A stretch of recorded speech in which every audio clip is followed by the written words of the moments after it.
बच्चे फिजिक्स में आप लोग का स्वागत है। आज हम लोग जानेंगे कोलंबस लॉ अर्थात कूलाम का नियम। तो कूलाम के नियम क्या कहती है? किन्हीं दो बिंदु आवेशों के मध्य लगने वाले आकर्षण या प्रतिकर्षण बल का मान उन आवेशों के परिणामों के गुणनफल के अनुक्रम अनुपाती तथा उनके बीच की दूरी के वर्ग के व्युत्क्रम अनुपाती होता है। अब देखिए, ये जो स्टैंडर्ड डेफिनेशन है कूलाम के नियम का, उसको हम फार्मूले के रूप में जानेंगे।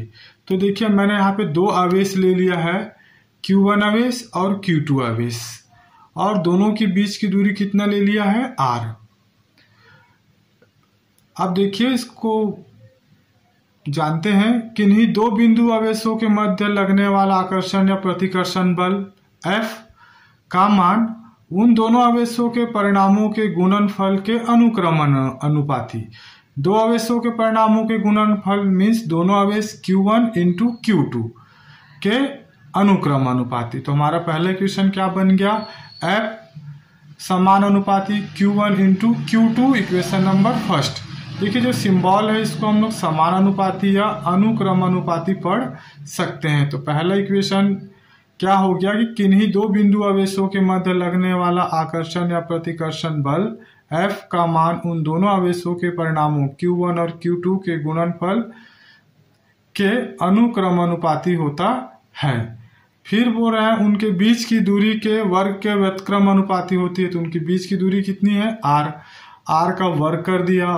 व्युत्क्रम अनुपाती मतलब 1/r का वर्ग, और F समान अनुपाती 1/r का वर्ग। ऐसा ना पढ़ के इसको क्या पढ़ेंगे हम लोग? F व्युत्क्रम अनुपाती 1/r का वर्ग, इक्वेशन नंबर सेकंड। अब इन दोनों समीकरणों को मिलाकर लिखेंगे, तब क्या आएगा हमारे पास? F समान अनुपाती Q1 इंटू Q2/r का वर्ग। अब देखिए, F equal K Q1 into Q2/r का वर्ग। देखिए, यहाँ पे जो समान अनुपाती का निशान हटा तो वहां पे K आ गया। तो जो K है वो क्या है? एक अनुपातिक नियतांक है, और वायु और निर्वात में इसका मान कितना होता है? 1 होता है। इसलिए नेक्स्ट आ जाएगा हमारा F equal Q1 into Q2/r का वर्ग।